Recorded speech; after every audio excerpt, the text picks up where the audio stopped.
When people are willing to do things that are illegal to get the pain to stop, yeah, we have a problem, that our Western science and medicine isn't addressing on some level.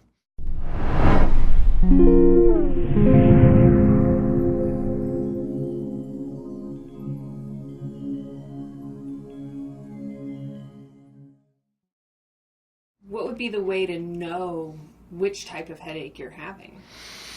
Well, one, first things first, if the headaches are responding to the fact that you're doing some sort of massage or yoga, they're probably tension headaches.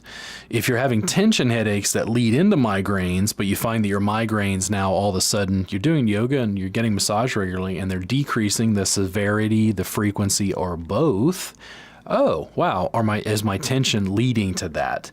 The cluster headaches can be bad enough that nothing helps them. That's why people are willing to do things like, oh, let me microdose LSD and see if a vasoconstrictor is, and I wouldn't necessarily recommend that. I mean, to do lots of research, but if you talk to someone and they say it feels like they're sticking an ice pick in their head, they're pretty much willing to try anything to get it to stop because their quality of life is so low.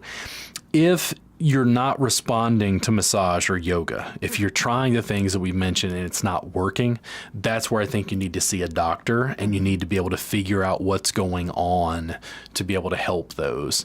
If you're having, something that's actually a neurological issue, and I never want to pathologize or make people feel like they have an illness, but the thing is, if somebody has chronic ongoing headaches that you think have a neurological basis, somebody can have a brain tumor. Mm-hmm. Yeah, I mean, you can have things, real medical problems that are out of the scope of massage and yoga that you need to get checked out, especially if it's going on in an ongoing way.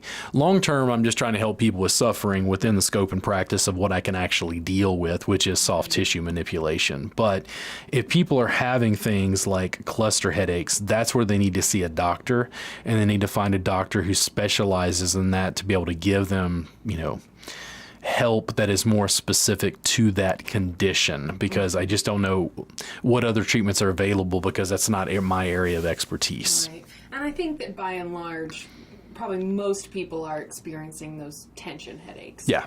And certainly in terms of something that your average person who just occasionally has a headache, then they're probably experiencing tension headaches. Yeah.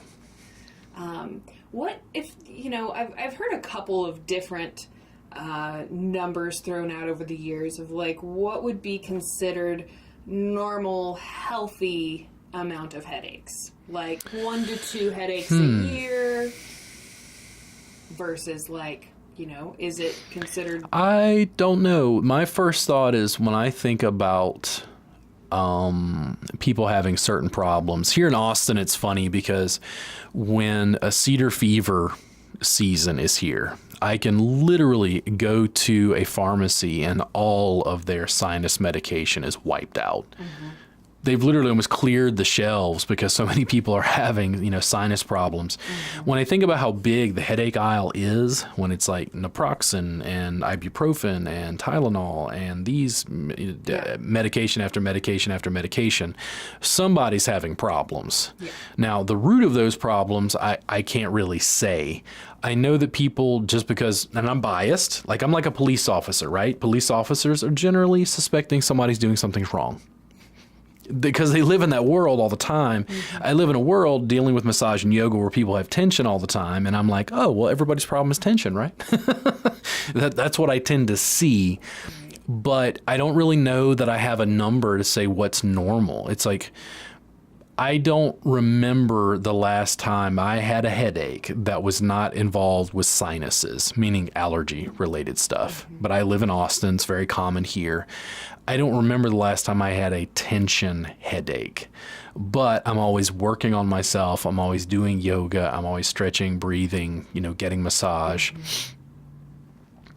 I know that people's severity of headaches and then frequency, or unfortunately the combination of the two, severity and frequency, is where it gets really bad. If somebody just has a random headache, I'd say that's, par for the course for being a human on Earth and having, normal physical responses to stimuli. Mm-hmm.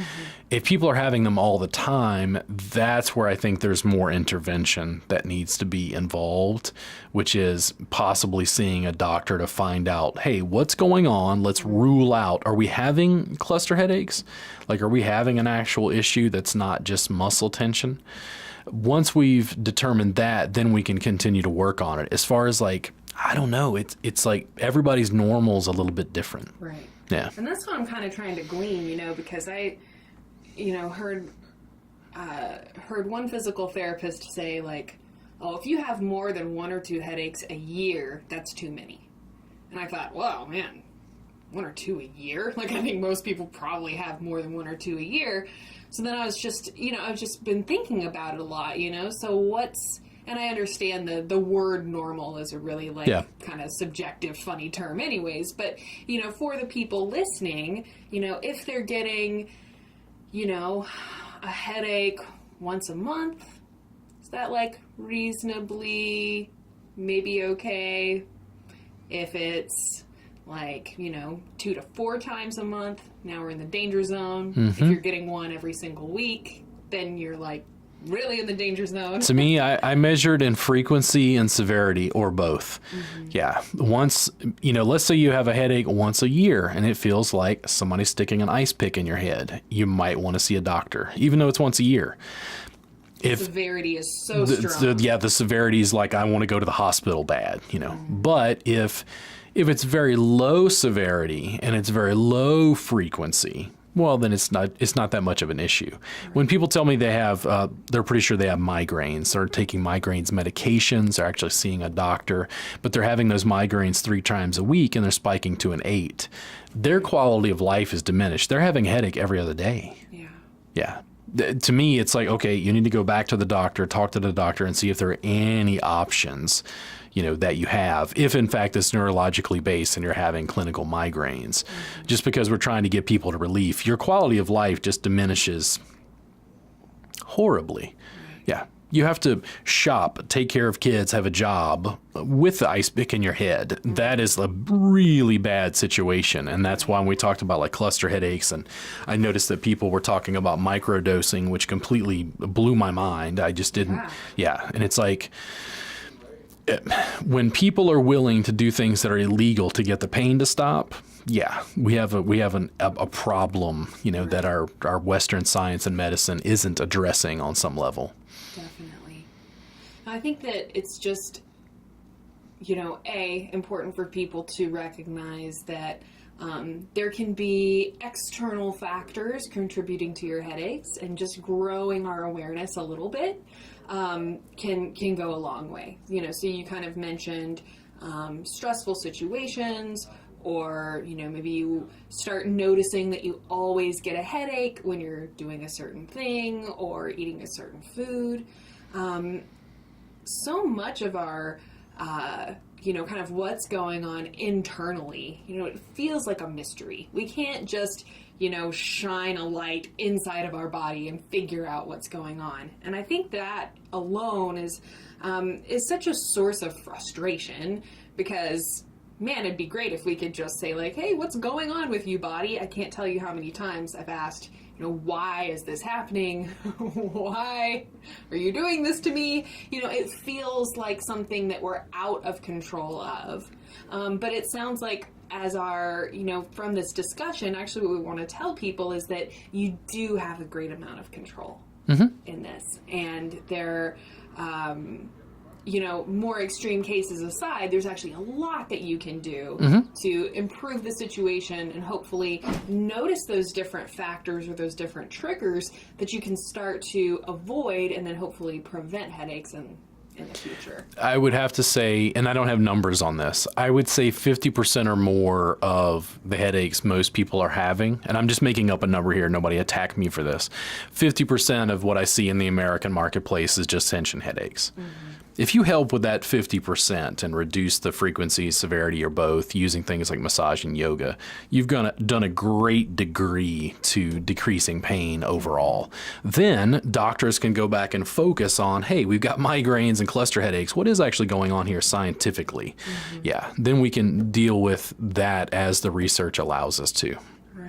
If you'd like to hear this full episode, it's available for free on your favorite podcast apps, including Apple Podcasts and Spotify. To view the full video version of this episode and hundreds of life-changing health and wellness videos, head over to wellnessplus.tv or become a Patreon supporter at patreon.com/Psychetruth. All of the links are available for you down in the description below, and if you enjoyed this content, be sure to subscribe and click that notification bell. We at WellnessPlus specialize in all things health and wellness, ranging from yoga and fitness to massage and ASMR. Whether you are looking to target specific areas of tension or want to enhance your general self-care routine, we provide the tools you need to feel better, look better, and live better. We have courses for every level, whether you're just starting out or you're a seasoned pro. Our courses provide a wide range in difficulty to accommodate your evolving flow. Welcome back to Yoga with Jess. We are going to break down some really essential postures. We are going to rock out with some of the most essential ab exercises that you need to have the abs that you've always dreamed of. I've blended techniques to help you connect with students, and you can be a rock star teacher. Wellness Plus is available on your phone, tablet, or TV. Join Wellness Plus today and get your first 7 days free.